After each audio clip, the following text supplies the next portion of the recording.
मग सती मातेना पार्वती मातेना पुन्हा प्रश्न केला, धर्म अधर्म होतो पण हा अधर्म होतो कशाने ओळखायचं प्रभू? या भूतलावरती धर्माचा ऱ्हास होतो, अधर्म वाढतो, पण तो अधर्म कधी होतो हे कसं ओळखायचं? आणि त्यावेळेस भगवान शिवजी पार्वती मातेला सांगतात, करही अनित जाई नाही बरणी, सिदही विप्र धेनु सुरधरणी.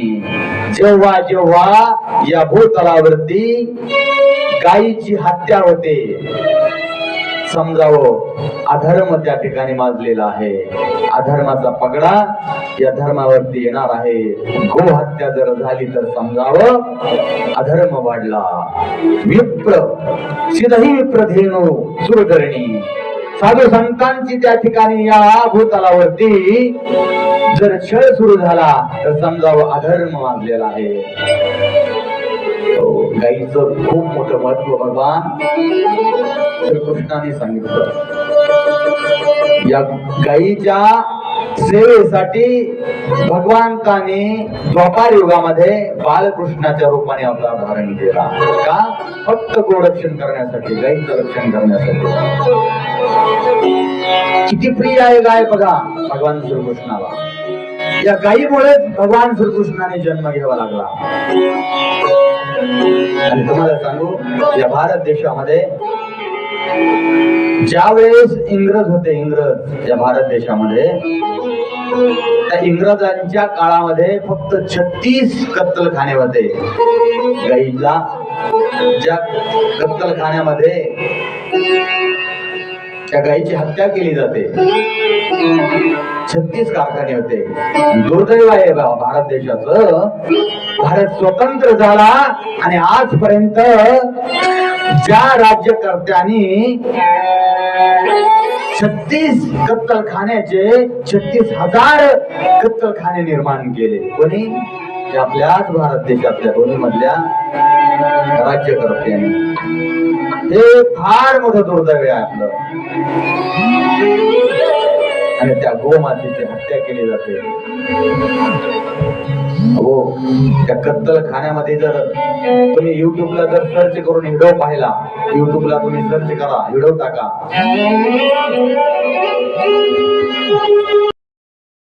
वेदना त्या ठिकाणी त्या गायीला दिल्या जातात. कत्तलखान्यामध्ये गेल्यानंतर त्या गायीला 3 दिवस उपवासी ठेवतात. तिला ना चारा देतात ना पाणी देतात. 3 दिवसानंतर त्या ठिकाणी तिला एका मशीन मध्ये ठेवलं जातं आणि कडक उकळतं पाणी त्या गायीच्या अंगावर अशा धारा सोडल्या जातात. 1 दिवस नाही, 3 दिवसापर्यंत त्या गायीच्या अंगावरती गरम पाण्याच्या धारा सोडल्या जातात. आणि ज्यावेळेस ते गरम पाणी त्या गायीच्या अंगावर सोडलं जातं त्यावेळेस ते मोठमोठ्याने टाव फुटते, हंबारते. 3 दिवस आपण त्या ठिकाणी असणारे ते गरम पाणी सोडलं जातं. असं काय केलं जातं? तर कारण त्या गायीची जी चामडी आहे, ती चामडी जिवंत असतानाच त्या गायीची चामडी काढली जाते, तरच ती मुलायम राहते आणि तिला परदेशामध्ये खूप मोठ्या दामाने विकली जाते, खूप मोठ्या पैशाने विकली जाते. आणि म्हणून माझ्या गायीची हत्या जिवंत असताना अशा वेदना दिल्या जातात आणि मग त्या गायीची हत्या त्या ठिकाणी केली जाते. किती वेदना होत असतील त्या गायीला. आणि एक सांगू, गाय म्हणजे एक आपली माय आहे. गाय म्हणजे आपली एक माय आहे. जर तुम्ही जीवनामध्ये येऊन गाईला जर गोग्रस त्याला त्या ठिकाणी म्हणतात, जर गाईला कधीच तुम्ही त्या ठिकाणी नैवेद्य खाऊ जर घातला नाही जीवनामध्ये येऊन, तर तुम्ही ज्या वेळेस मृत्यू पावतात आणि मृत्यू पावल्यानंतर 1 वर्षभर तुमचा जीवन प्रवास सुरू होतो. 365 दिवस तुम्हाला मेल्यानंतर तुम्हाला ज्या ठिकाणी स्वर्गामध्ये किंवा नरकामध्ये जायचं असेल तो प्रवास सुरू होतो. 365 दिवसांचा तो प्रवास आहे. आणि त्या प्रवासामध्ये वैतरणी नावाची नदी लागते.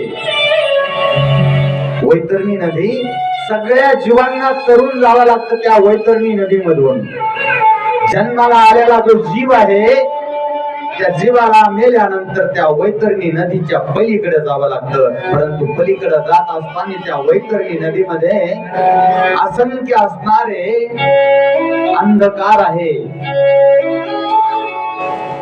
विषारी प्राणी आहेत आणि हाडा मांसांचे सांगडे आहेत आणि रक्ताचे महापूर आहेत. अशा त्या वैतरणी नदीमधून तुम्हाला चालत जावं लागतं. परंतु त्या वैतरणी नदीला तरुण जाण्यासाठी आमच्या साधू संतांनी त्या ठिकाणी उपाय सांगितलेला आहे. जर तुम्ही गायीची सेवा केली, गायीला घास त्या ठिकाणी घातला असेल, सण उत्सवाच्या दिवशी एखादा नैवेद्य त्या गायीला जर तुम्ही चारला असेल, त्या गायीची सेवा केली असेल, किंबहुना गायीच्या गोठ्यामध्ये एखादा दिवा लावला असेल, तर ती गाय ज्यावेळेस ती वैतरणी नदी तुम्हाला तरुण जायचे आहे, त्या वैतरणी नदीला तरुण जाण्यासाठी ती गाय तुम्हाला मदत करते. ती गाय तुम्हाला पहिलं तेराकडे घेऊन जाते. आणि म्हणून गाय म्हणजे आपली माय आहे. एक कवीने फार सुंदर त्या ठिकाणी वर्णन केलं. अंबार अंबार अंबार वासुराले साठती जवळ गाय, तेव्हा मले तिच्यामध्ये दिसती माझी माय, दिसती माझी माय, दिसती माझी माय. अंबार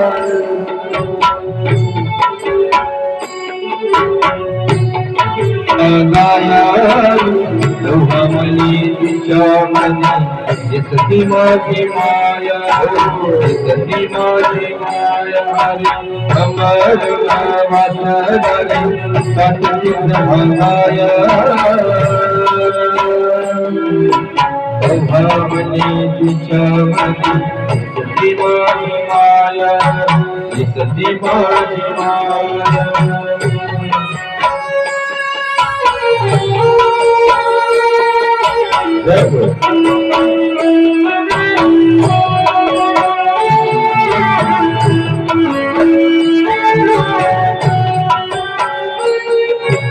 आया आया सांगत होत्या गगा भोगताना, आया आया सांगत होत्या गगा भोगताना, दुष्काळात माझ्या अटला होता पाना. पिठामध्ये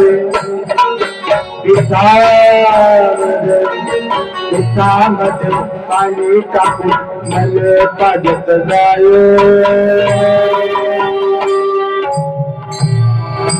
तेव्हा मले पिठामध्ये दिसती माझी गाय, दिसती माझी गाय. अरे हंबरुणा वासुराले साठती जवळ गाय, तेव्हा मले तिच्यामध्ये दिसती माझी माया, दिसती माझी माया, दिसती माझी माया.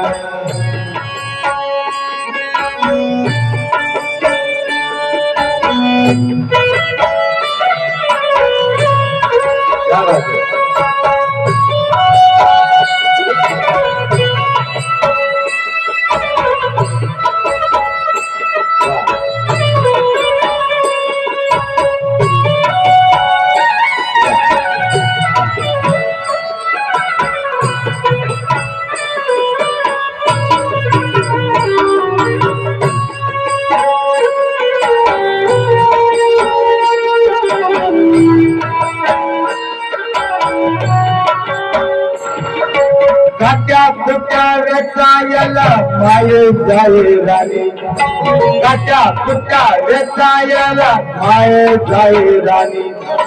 पायात नसे वाहन तिच्या हिरे आणवाणी, पायात नसे तिच्या हिरे हिरे आणवाणी. काट्या कुट्यात हे तिचे मानत नसे पाय,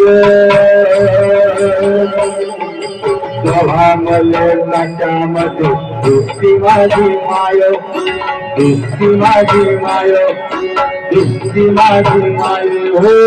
अमरून वसराने वाटती जवाया तेव्हा दिसती माझी माया, दिसती माझी माया, दिसती माझी माया.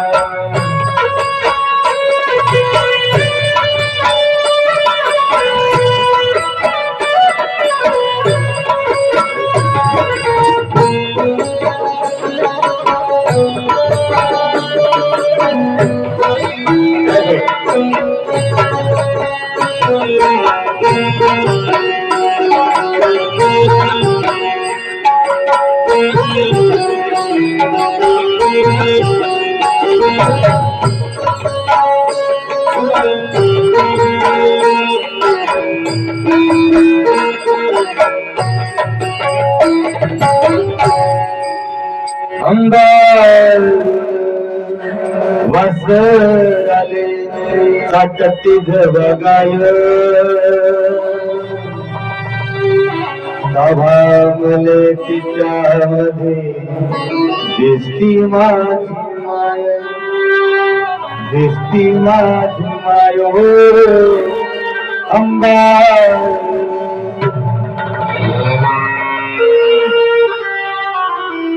एक सांगू, या गायीच्या हंबरण्याने या भूतलावरती जे काही भूकंप होतात, जर माझी गाय हंबरली तर हे धरणी माता देखील त्या ठिकाणी घाबरते, की धरणी माता थरथर त्या ठिकाणी कापते. म्हणून अशा या गायीवरती जेव्हा संकट येतं तेव्हा माझे प्रभू राम अवतार घेतात, तेव्हा माझे प्रभू कृष्ण अवतार घेतात, तेव्हा माझे प्रभू हरी अवतार घेतात.